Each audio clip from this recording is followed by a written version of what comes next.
All right, ladies, that's right straight up 10 o'clock, and we'd like to get started because we have such amazing panelists today, and I want to have as much time as possible for them to, tell you about their heart for their advocacy. So we do have one gentleman in the room. We are so happy to have you. He's here from newspaper. Yes. So we're always happy to have you. And this is not just a women's issue. I wish we had a room full of men. So next time we'll have to have one of these just for women. Just for men. But these are our panelists, and I'm going to introduce them in just a minute. But I wanted to, I see some new faces in the room, and I'd love to tell you about what this is. And is this Miss Escalante? Yes. Okay, good. I'm going to introduce you in a minute as well. So we have some great things happening in Crawford County, and she's one of them. But 100 Families is a program that was adopted by United Way. And I see Carrie's here from our United Way office in Fort Smith. So I'm an employee of United Way, and they adopted the governor's program, 100 Families, which takes families from crisis to stability. Mm-hmm. And we've put together a unique way to do that that has been acclaimed nationwide. How we do that is that as we started in Sebastian County, and Heather Edwards is here, she's running Sebastian County. They're old hat at this. We're the new kids on the block. But we do that by connecting the resources in the community. And before this, everybody in here, if you're connected to a provider, you're doing a great job, and everybody was doing their job. But there was a need maybe for us to collaborate and see where the gaps and overlaps were in our community. So this technology system called Hope Arc is the way that we connect on technology. Then the other amazing piece is our case managers. When they enroll someone that has been referred to us by anyone in the community, anyone can send a referral through my email, through United Way, the police department, the schools. I'm just trying to think of all the different places we've gotten referrals, just friends, churches, anyone that knows a family that's struggling can refer to us. And then we'll go through a process and see if they qualify for our federal funding, which is through TANF. And they need to have children and meet the poverty guidelines. But we don't turn anybody away. We try to connect them to resources, even if I have to shift them to somebody else. So referrals come in to our system, and then our case managers start a little process of going through what we call 13 areas of crisis. And it's an assessment, and we talk to them in depth about their life and how did they get here from there, and how are we going to get you back to stability. And through those areas of crisis, then we have all of the community resources listed in our technology base, and we'll start putting together a care team for each one of those referrals. That care team is going to be composed of those people who can meet their crisis in this moment. So if they're without housing, we tag housing, and housing gets an email immediately and says, this is a new referral. Can you reach out? Or, depends on the way that we communicate with that provider. Then if it's transportation, or if it is abuse, some kind of sexual abuse, we, going to get them connected to crisis center. If it's trafficking, we've got Genevieve. If it's all kinds of trauma for women, it's Monarch 61. So you see how we do that. We create a care team around that person that's in crisis and connect all the community resources. So It's really a beautiful system. I'm completely sold on it, if you can't tell. And so it has been working, and we're almost at a year in Crawford County. And what I'd like to do now, before we start our panel, is for Karen Phillips, who is our she's a state coordinator for all of the county coordinators, which I'm one of 4 that we presently have in pilots. And she's going to show you our data. We may be the smallest, but we are blowing the data. We are blowing the data out of the water. So we need more referrals, but we're doing a good job with what we have. So I knew I wouldn't have a PowerPoint today like I normally do, so I printed out some of the main key points of our data. And so right now in Crawford County, there are 119 active families being served. 159 families have been served to date.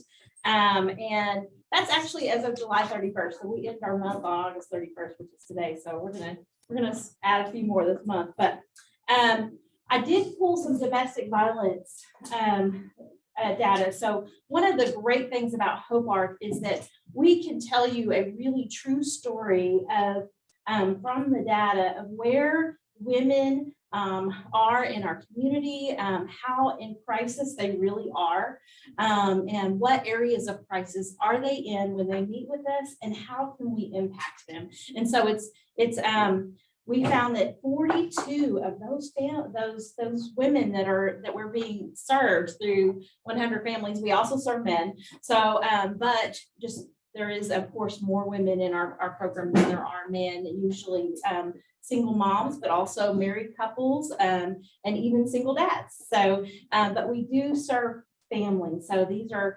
parents with children.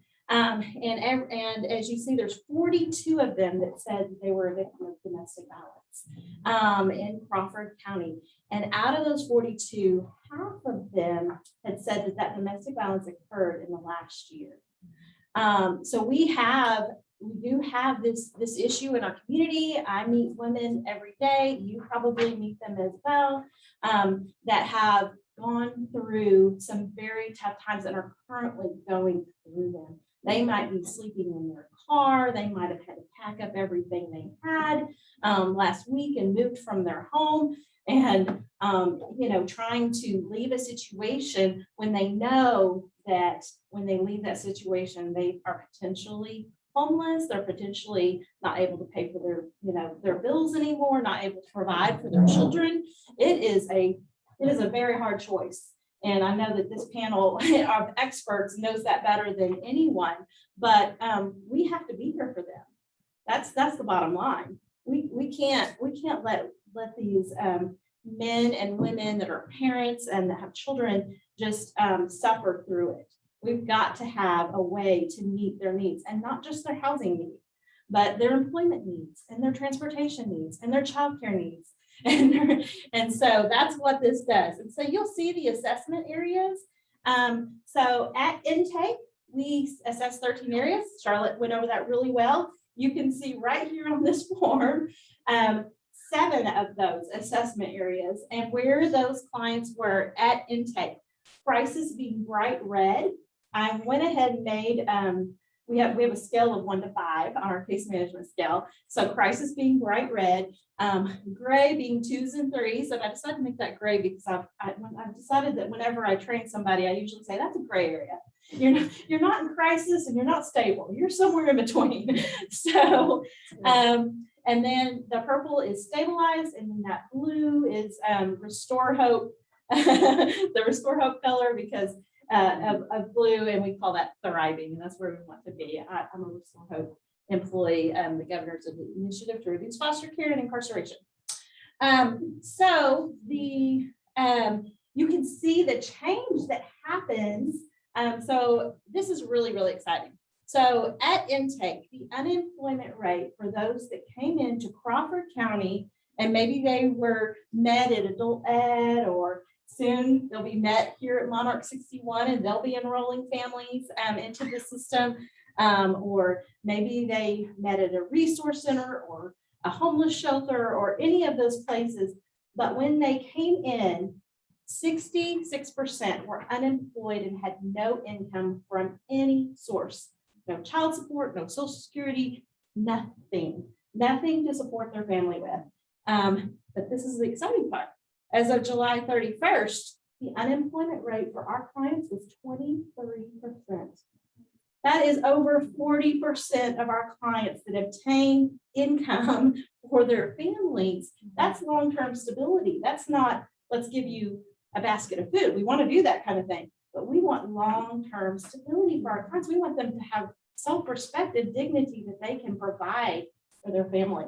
And that's what that does. So I'm excited about that, if you can't tell.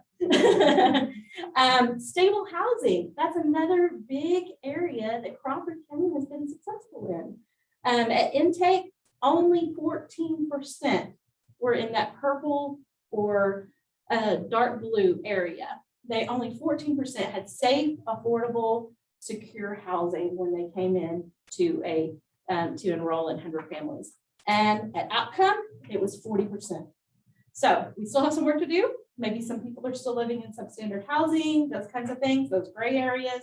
Some are still homeless, and we need to work through that. But there's movement forward in people's lives, and that's what we wanted to show you with this graphic today.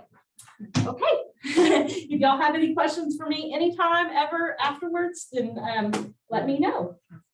You can crunch the numbers. And that is what makes our organization really, our initiative really is what we call it, so powerful, is because we do these numbers every month. And that makes me accountable. That makes my case managers accountable. I have Amanda here is one of my case managers. I'm looking, a couple of others probably have gotten caught doing some work. So our outcomes are there. We're very transparent. If we're failing in an area, then that's where we get started working. So we're very responsive to the data. So I didn't introduce myself. I never do. I don't even know why I skipped that part. But Charlotte Douglas, and please find me on we have a Facebook, Crawford County. So the other, is this Classic in here from Literacy Council? Okay, I was going to introduce her as well, but got some really exciting new hires in our county. And Miss Escalante is at the library. Please stand up, Elizabeth. And she's like brand new, within 2 weeks? Have you been here a week or two? I've been here, this is my 4th week. 4th week, okay. Yeah. And she's hired by the library to reinvent what they do at the library, which is crazy amazing to me. And she's going to be responsible for that new movement of, they get a lot of population from Crawford County in there, and she's going to have a lot of touches with people that need services.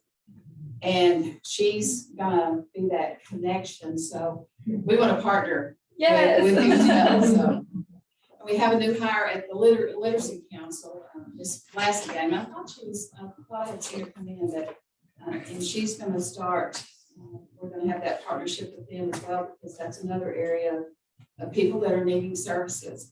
So are there any other, and I see a lot of new faces, but I have those two on my list. So we also have a resource center that we are starting. And how do we connect all these resources and get them where people can get to them? And that's usually the problem. They might have enough gas to make it to a couple, maybe go to housing, maybe go to food bank. But then, they're on the red light. And how do they connect to these services and not usurp all of their resources? So Adult Ed, who Teresa Baggett's here representing them today, has dedicated some space behind the city court complex there, where they're all partnering under the school district. And we have a resource center. We're going to be putting all these resources that we can together, like once a week, whenever it's good. We'll have Social Security there. We'll have housing there. Workforce services, What? workforce services. Wants to come over from Fort Smith. Mhm.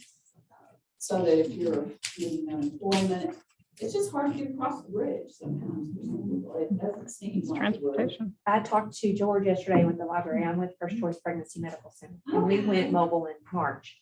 And so he is going to allow me to put the mobile unit at the library, and we can do pregnancy tests, ultrasounds, STD testing, and treatment That's great. on the bus. So At the library, that's great. I'll So, be looking. yeah, that deserves there's resources to move there to where they need to be. And that's great. So we need to get you kind of connected where I can know when you're gonna be there. We'll push that out to our population, so.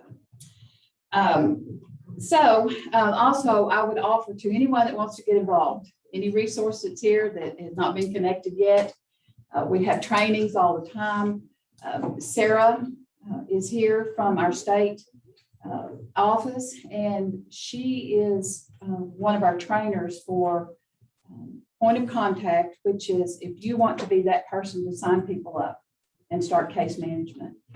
And then we also have connections training for those of you that are a resource in the community and want to be listed on a care team and get a notification that we have, a client that would be a good fit for your service. So there's two ways to get involved. And then is Kim Wilson here? She couldn't make it. She could make it. She and Teresa are in charge of our career committee. So one of the other unique things about 100 Families is we're not satisfied when we just connect them to resources. We want them to find a job that gives them a stable income and can lead to a career. So crisis to career is what we try to, move all of our families. And adult ed is our main connection on career. And if you want to be on any of those committees, then we can sign you up. So without anything else, let's move on to our esteemed panel today. And I'm going to let you introduce yourself and tell us, what I'd like to do is keep our responses like a minute or so, because I've got lots of questions to ask. And then if there's a repeat, just say, I don't have anything to add. She did a good job on that one. So we'll move on. But let's start down here, Miss Penny, and tell us where you're located and what your passion is. And No, you might not want to hear that. do you have a Harley? Everybody has a Harley.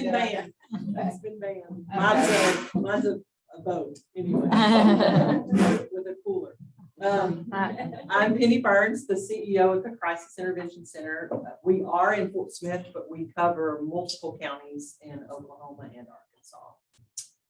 We serve domestic violence, sexual assault. We are an accredited family violence center as well.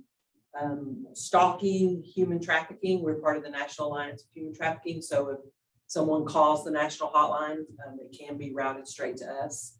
Our hotline operators are also suicide trained, family crisis trained. It is a wide variety of things that we do 24/7, 365, so it never closes down. Most of our funding comes from the Victims of Crime Act, which if any of you have followed that in recent months, the outlook is not good. It has greatly affected our DHS Child Care Center. We lost 5 positions out of that grant for that. So where we have housed multiple foster children and T-voucher children during the day, so foster families can go to work. We're not going to be able to do that for several months until we find new funding to do that. So reach out to your people that have a say-so in how the state allocates those funds, because that's a big hit to Sebastian and Crawford alone. We're losing 32 accredited childcare seats. So that's a big hit to the area. We will still be open to children in the shelter for childcare services, so parents can go to work, job applications, court appointments, medical appointments, legal appointments, those types of things. But it won't be multiple hours a day like we've been able to provide now, because we just won't have the staff to meet those DHS ratios on what you have to have for childcare. So if any of you have a rich uncle, give him All our our phone numbers. number. And you have two. You have two. One thing a lot of people don't know, I was glad Charlotte mentioned it, domestic violence isn't just a women's issue, it's a men's issue. We actually house men in our shelter as well. So it's, you receive true. federal funding, if you don't want to know the law, and they need help as well. If they're a victim, they're a victim. So please keep in mind when you're thinking about programs, it's programs for victims and programs for people, not just programs for women. And programs for men. But thanks for being here. Every advocacy voice matters. All right. Go ahead, Genevieve. I'm Genevieve Strickland, and I am the Assistant Director at the Morgan Nick Foundation. The Morgan Nick Foundation, we primarily have always worked with families of missing or abducted children. That includes runaways, any child that's missing for any reason. We cover the entire state of Arkansas. 2 years ago, almost 2 years ago, we added working with the families of missing adults. So if you are unaware of the need for that in the state of Arkansas, at any given time, we run about 500 missing persons at all times. So to go off, to go on, it pretty much stays steady at that number. It's a huge need, unfortunately, in our area, as much for adults as it is for children. We also cover a lot of education in the state of Arkansas. Pre-pandemic, we were out face-to-face approximately 40,000 children every year in the state in our schools, and then up to 500,000, a million just around the state through other education programs that we did. We have added, because of the pandemic, some new education resources. We had to find a way to reach children through this since we couldn't get into the school system. So we recently launched Project Firefly, which is our new education curriculum that is online and available for educators as well as homeschoolers, parents, anyone who needs it. But it's designed to be curriculum in the state of Arkansas. We partnered with the Arkansas State Department of Education to put this together. And we meet all of the Arkansas state requirements through some of their programs and hope to get that aligned with state standards so that when teachers teach a lesson, they can use one of our lessons to meet, let's say, what they need to cover for English. It will cover their English need as well as be an education on some safety need that students have as well. So that's been a big project we've been working on at the foundation and have that up and going a little bit. We'll just continue to add to it. And we're excited to have the Arkansas Department of Education partner with us on that to get more education out. We've seen a huge increase in issues of missing children since the pandemic started. Unfortunately, we haven't slowed down. We've increased greatly. So we know that that need is out there. Anything that revolves around the internet causes a great harm to kids these days, and the awareness for adults as well as children is out there. It feeds into what we've been discussing as far as domestic violence, because there is a lot of domestic issues that incur with this, a lot of sex trafficking, a lot of sextortion for kids, and a lot of that is done directly through their homes and in their families, not just through strangers online or in the world. So a lot of this ties into that, because a lot of it is stuff that all of you guys are probably seeing and don't even know that you're seeing it. So a lot of this occurs just in their home life, and a lot of these kids and families don't know any different, so they don't even realize there's an issue going on in their home. A lot of these kids are living at home, but they're being trafficked, and no one knows that that's going on. So that's sort of a summary of what we do at the foundation. So Ms. Nicole, Yes, we're in your facility, you are. and I bet you'd be glad to give a little tour afterwards. Yes, anybody that wants to stay around and look around, please do. And all of my staff is here today, so if you have questions about specific areas, they would love to talk to you as well. But I'm Nicole Walton. I'm the founder and executive director of Monarch 61 Project. We started because we recognized in our community in the River Valley, there is need for long-term aftercare for women that experience trauma. And our targets are specifically generational poverty. Summer, can you hear her out there? Okay, her voice is turned this way. Just making sure. Our targets are specifically women that have been brought up in generational poverty, women that are victims of sexual assault, and women that are victims of domestic violence. That's really where our heart lies in what we do. We recognize that for women with trauma, almost every one of us in this room can identify with that. And that journey of healing and that journey of recovery is long. And so what we've created here is a creative space, a safe space, and a healing space for women to come and take that journey however they feel like they need to take that journey. So we've got art classes, we've got wellness classes, we've got a mentoring program. We've got a new program that we're starting this week, the pilot called Rise, where women of sexual assault and domestic violence can come.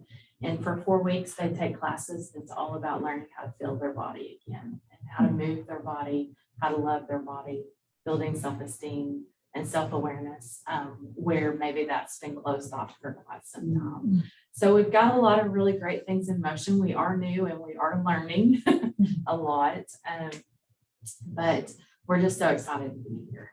And we recognize that there are a lot of great organizations, especially you guys that are here doing some amazing things, but we also recognize that down the road, there's not a whole lot for women where that journey is a little bit longer for some than it is for others. And so we just want to be that safe space. We also want to be a space for any woman in the community that just needs to take a breath. So our facility is free for anybody that walks through the doors. The classes you sign up for are free. Everything we do is free because we don't want to create any type of gap between one woman and another woman. We're all in this together. We're all fighting the same battles together. And so we just want to create a space that kind of levels that playing field. And we hope to do that by offering what we do here for free. I have an amazing staff, amazing people that have come on board. We're completely privately funded. We've raised over $150,000 to renovate this space and then start our work here, which is amazing. We do that through partnerships. And then we also have our market space where you can buy goods. 95% of what we stock in there is either women owned or businesses that are empowering women. And so that's pretty special to us too. My passion, I work as a sexual assault nurse examiner at the crisis center. And that really is my passion. I tell people I love it, and that's a weird thing to say, but I love being in the gap for women at that moment where they're first broken. I love being in the gap for women in that moment. And just being able to speak life where, where they're the most vulnerable. And so Help them with their journey. yeah, so this is really an extension of that, just speaking life into women where they're willing to come in and be a little bit vulnerable in a space that's safe. So, yeah. Did everybody understand what she said when she said she was a sexual assault nurse examiner? That's a big, she's literally a forensic exam. She's CSI. That's what they do. They are, it's a really under talked about profession for RNs that are much more than RNs, because that's a choice to go do that. And it's trauma in itself. So kudos. For those that don't know, I perform rape exams is what I do, but it's anywhere from a 4 to 6 hour process because we do anything and everything we can to bring justice for these women. Don't we have some amazing people in our county? I'm telling you. We wouldn't even need to have any other discussion, and we really know their hearts right now. We know you know, what they do, and we have, I'm gonna ask them a couple more questions, since I've got them here captive. So I discussed with one of you a little bit about the demographic that you were seeing. And I think this may surprise us with some of you. Is it always one economic level, or male, female, you know, kind of give us just a real quick idea of the demographic of your clients. We're predominantly female. I mean, I'm gonna say, and I have several staff here, but 8 out of 10, 8.5 out of 10, probably in the last few years. If you're one of my staff members, I you think can that's- raise your hand. there we for several go. years. It's predominantly female. Probably, I'm gonna say 60-40 on the calls. We receive probably that many calls from men for outreach services, but not necessarily shelter or emergency services. I think something that people forget about is not everyone that's in poverty considers themselves in crisis, and not everyone in crisis is in poverty. Yes, that's good. The demographic that we see is the middle group that makes too much money to qualify for any other state or federal services, but does not make enough money to sustain themselves without a secondary income. So they have to make a choice whether to stay in that crisis situation to pay the bills and feed their families, or leave and put themselves in further crisis, because then they put themselves below the poverty level. In the legal services world, we run into that a lot because we are instructed to refer clients to legal services. If you make $12 an hour, guess what? You don't qualify for legal services. Wow. So it's very difficult to get them the immediate response that they need. And I like warm handoffs, we like partnerships, but when you're the person who's in the crisis and you finally made up your mind to tell a complete total stranger what you're going through and what your needs are, the last thing they want to hear is, oh, we hear you, but we can't help you. We're going to call someone else. That's tough. It's very, very tough. And our hotline operators and case managers have to do that on the telephone every single day, and it's difficult. It's not always a funding issue. It's what we're allowed to do issue, falling under the federal standards that we fall under. It does limit some of the things that we can immediately partnership with, because we have to have complete releases of information from people before we can share names. There's a lot of different things, channels that we have to go through that can be a little bit time consuming. That's not that we're opposed to any of them, because help is help, but the demographic that we see is not always the one who's going to qualify immediately for TANF or SNAP or T or any SSI benefits or past unemployment benefits. We've had people come through the doors that might be in their mid-20s to early 30s, and they've never even been allowed to have their own driver's license, but they're not in poverty. It's a separate type of crisis. So, Well, that's why, like the 100 Families, we like to partner with groups that are dual funded. In other words, you have some federal funding possibly that has guidelines, but you may have some private funding that allows you to help those people that don't qualify under the federal funding. So it allows us not to turn anyone away. We can refer them out to another agency. So demographics, real quick, what are you seeing, Genevieve? Well, when we work with children under the age of 18, it's both female and male, primarily probably female. Those numbers are pretty quickly evening out, unfortunately. But when it comes to the economic, socioeconomic, it's everything. I mean, we've got the wealthy, popular kids in school, and we've got the, very low self-esteem, poverty level. I mean, and everything in between. So there's not a socioeconomic standard for any of that. When we work with adults, again, it's probably still a little bit more edged towards females, but it's both. It's male and female, and again, all ranges. It's definitely not limited in any way to any type of socioeconomic standard. And I think that's the surprising thing about, Very much. most everybody probably knew that, but I think to hear it, male, female is equaling out and across the board, economic status is not really, a factor anymore. It's everywhere. It's everywhere. Nicole, I know you're brand new. You've had a few experiences, but your funding is going to allow you to be a little more flexible. Yes. And that's what we hope. We hope we're going to be flexible to, like you said, partner with organizations.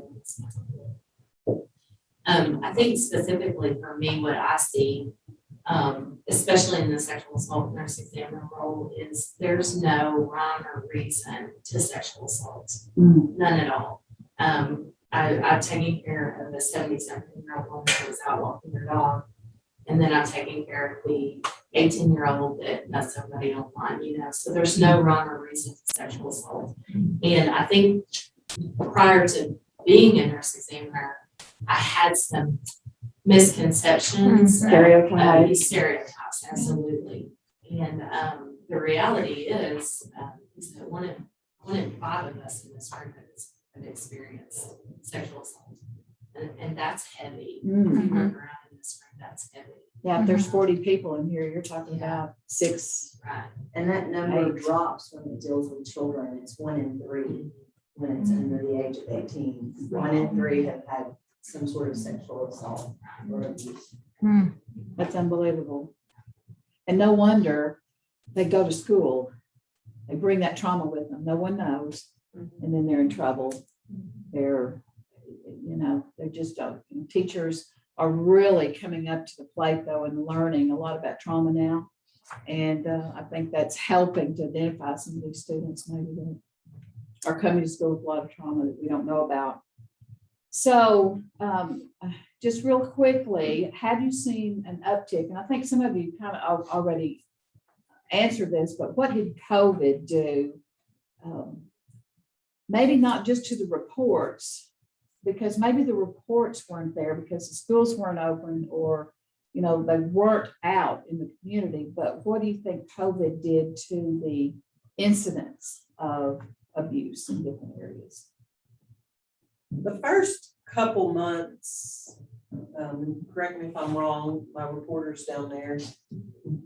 April, May, and June, first part of June last year, we were 10-year categorically slow. Hotline and service numbers. The heat of the summer rolled around, first stimulus check was spent, other stressors started in, more job loss, those types of things. And they slowly started to rise. And I'm going to say we had by the 8-9 month period up until now, we've been full. We've been having to refer to other places and not been able to house the people that needed housing because our beds are full. People in our shelter are homeless underneath the federal statute from the Violence Against Women's Act, but we're not a homeless shelter. We're an emergency shelter. So you have to qualify with a qualifying incident to come in. So this became difficult for us once eviction started because someone who might have been in a domestic violence situation 10 months ago filed an order of protection, he got assault or something, or he's currently in jail and she's going to lose her apartment. She does not qualify for our shelter because there's not a qualifying domestic violence incident. She's not in imminent danger. He's in jail. So for those of you doing referrals, please keep that in mind when you have someone call and go, they said I didn't qualify. What do you mean you don't qualify? You're a victim.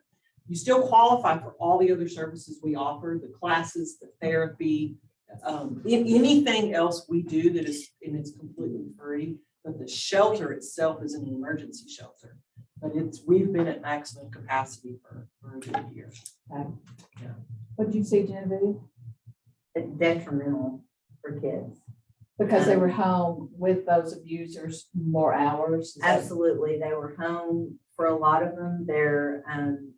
Their break is being at school. Yeah. That's their time for love, honestly, Yes. and relationship that they don't get at home, for food, they weren't getting any of that. In the first few months, I think pretty quickly, people started to kind of come in gear a little more with that. But also they were doing everything online, all of their schoolwork, all of their social media, which they already did.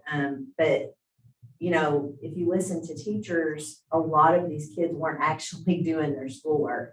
So they had, you know, 72 hours a day to just be online and to just focus on that. And that already had issues before that. I mean, they were on average, an average child spends 12 to 14 hours a day in front of the screen. And that was pre-COVID. So then you add in, you need to do schoolwork and you have no social life, no socialization. Your parents are still having to work. So you're there at home alone without supervision. It was just kind of the perfect storm for what we do and the incidents we see with kids. So it was a huge factor in issues for kids. So how did you get referrals if they're not in the classroom?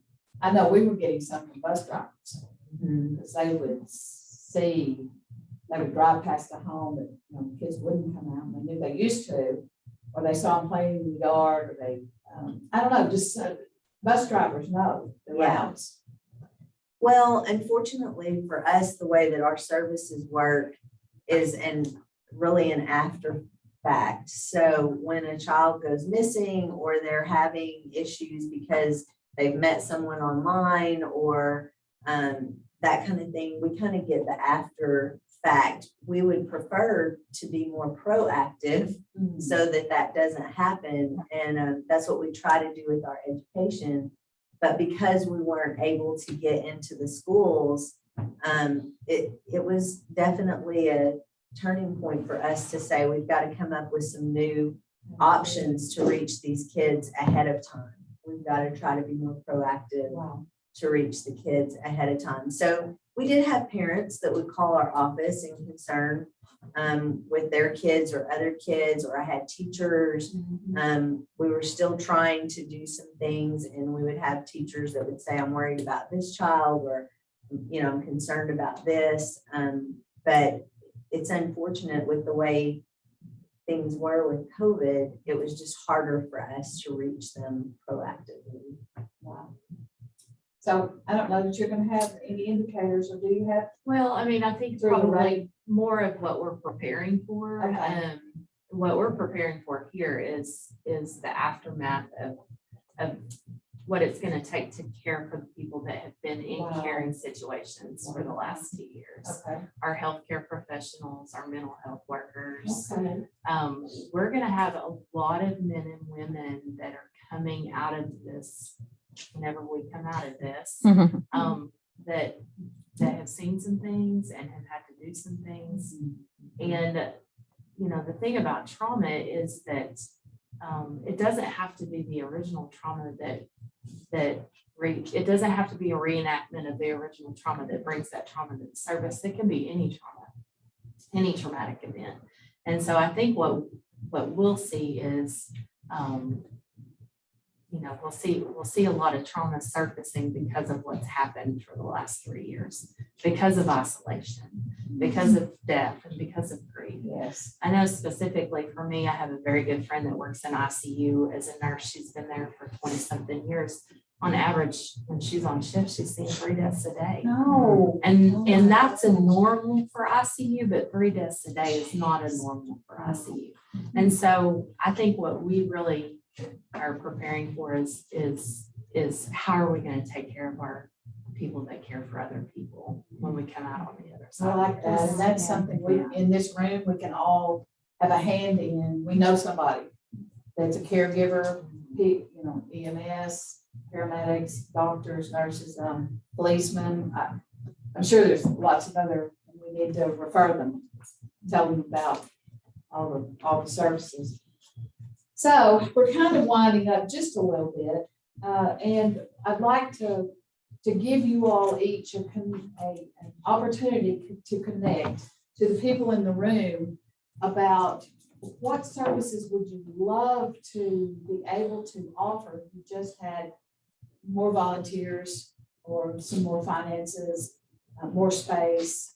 What is your dream, and how can we as a community spread that word and maybe help to move you further along in your dream? So, Ms. Penny. We've been so fortunate the last 3 years to be able to continue to add programs. We have a full-time licensed mental health professional on staff. That program could always grow because her calendar filled up very quickly. And what a great piece of the puzzle to add, to have trauma therapy free at your fingertips. In any type of other alternative care programs like are going to be offered here, this is great. Art therapy, yoga therapy, things like that we do. We just never know who's going to be in shelter or what outreach groups are going to show up for those classes. So scheduling is always kind of difficult for us. But again, about the child care program. Yes. Children in trauma will become adults in trauma. Mm-hmm. And if we can't figure out a way to get the funding for our DHS licensed centers that receive those fundings to stay open and meet ratios, all we're doing is exacerbating the issue of children remaining in trauma.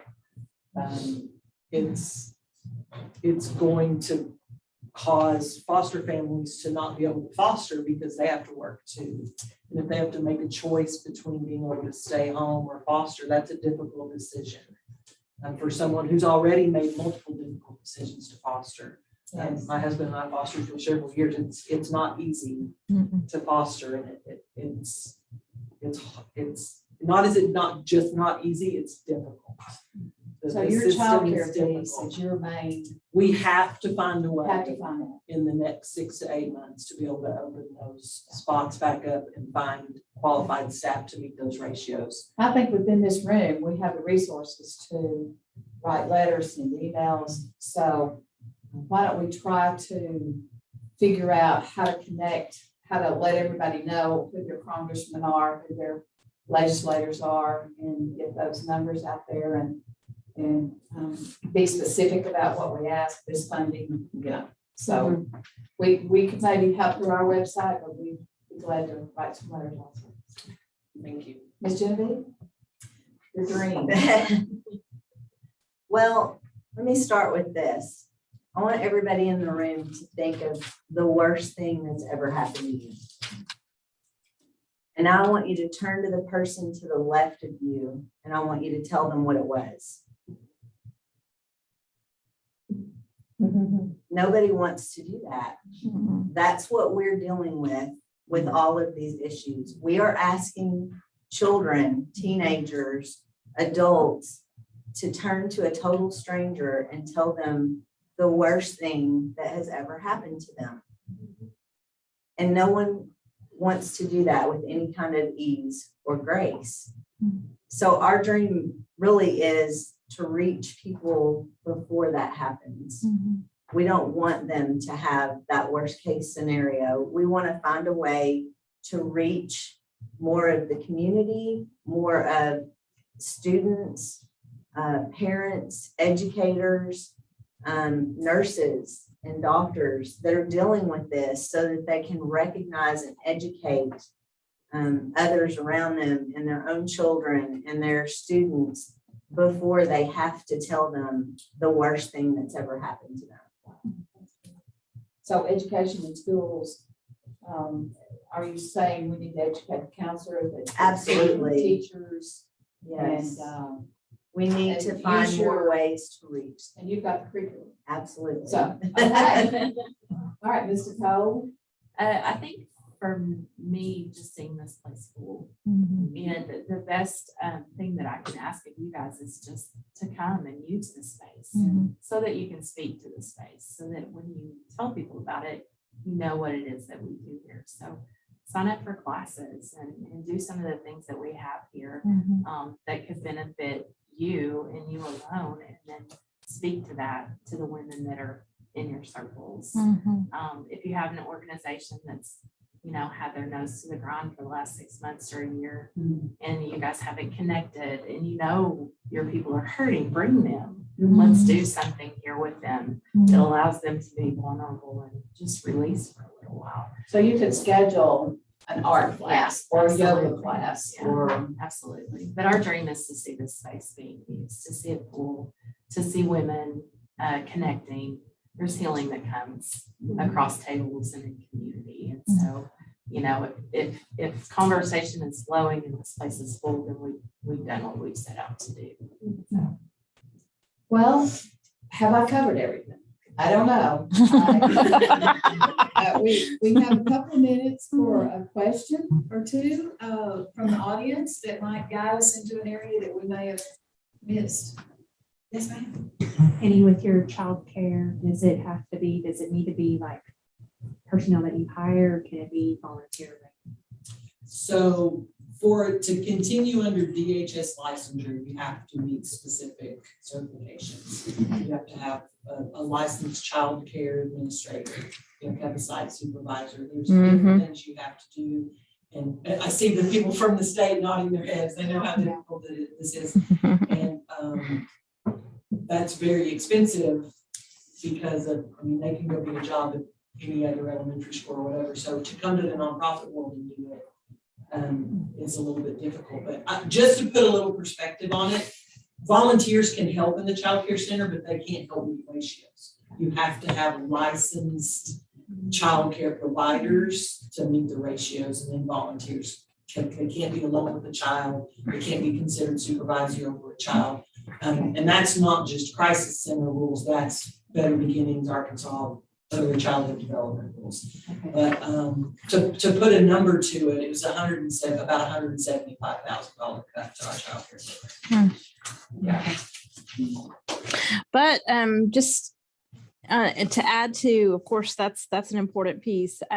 But as far as like churches in the area and things like that, we need more of an opportunity for women to be able to drop off their children for job interviews. Maybe they don't have childcare set yet, or to come here.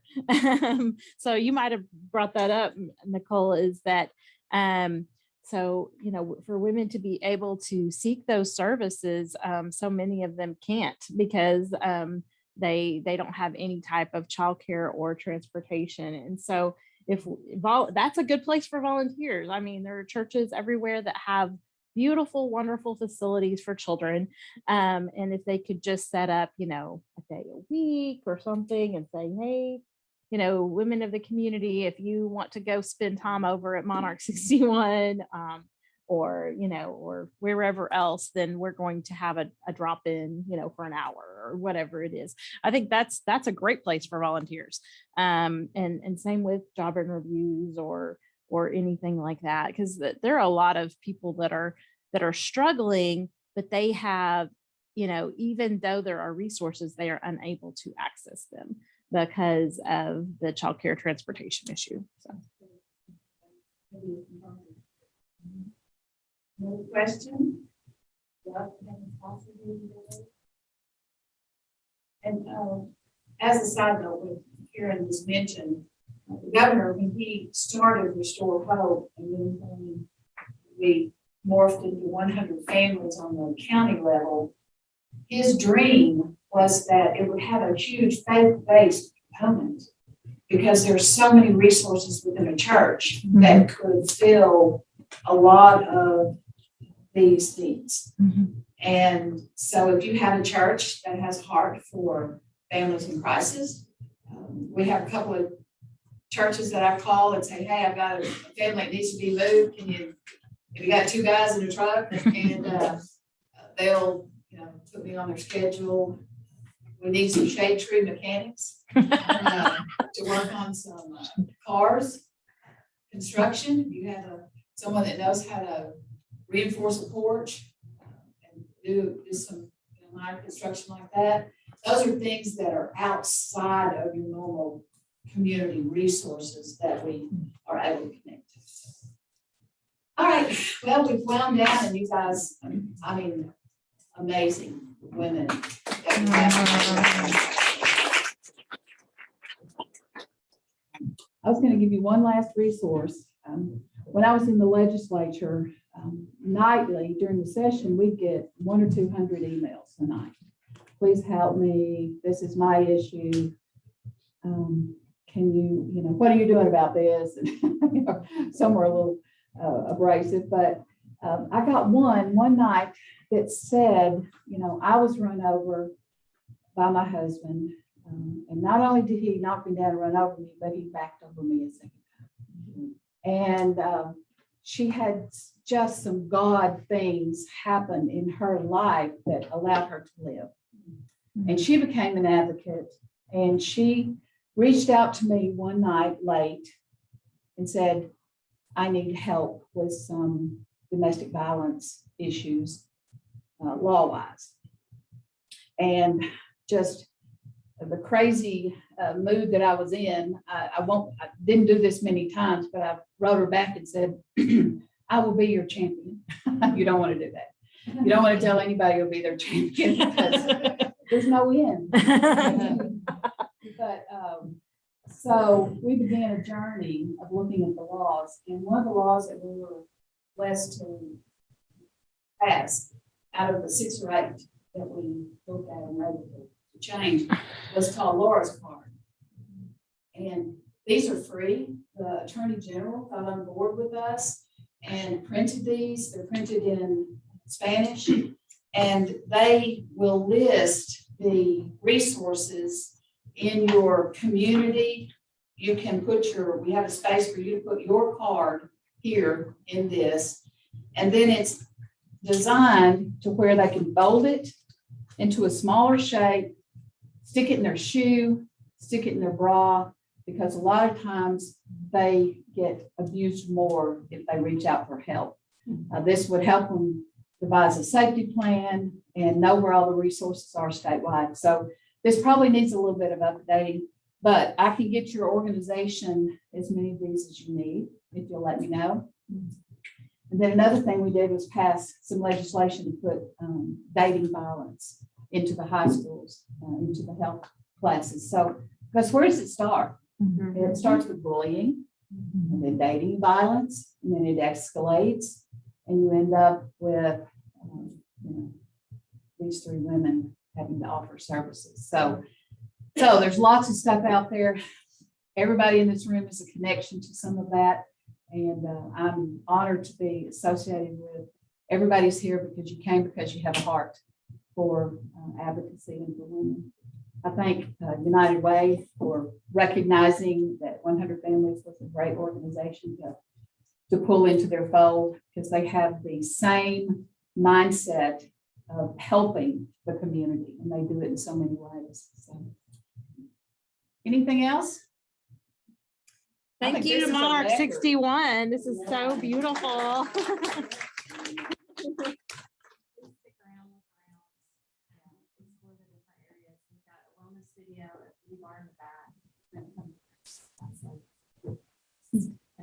Showers, laundry, we've already had some women that have been in their clothes for 3 or 4 days. Why don't you have your staffs, if you've got staff here with you or people that are on the board, have your staff stand up and let's see who they are. I think We're all in another room. Where's your mama? Back there. There she is. There we go. She's really here full time as a volunteer, which is amazing. She's our front door minister. Summer Shook is our mentor, program leader. Gabrielle O'Neill is our wellness and empowerment director, and then Vicki is our art director. It's so amazing. Okay, did you get to bring some? I know I have you some. We've board got members our here. president of our board, Paula, is back there, Higgins. She's amazing. Mhm. How many boards is she on? She has a heart for, she does, so, yeah, the rest of our staff is busy, unfortunately. Were you able to bring anybody? We do, we have several. Okay. We have Ty, she's our licensed mental health professional. Yeah, good. Belinda, that she's our coordinator for our sexual assault services program. Crystal, she is our bilingual specialist in-house. She's a case manager. And then we have Renee, who's also a case manager. Both of them do domestic violence and sexual assault. Do you have questions? Grab somebody before you leave and ask them a question, and Nicole can let you browse around and see what she's got. Thank you for having us.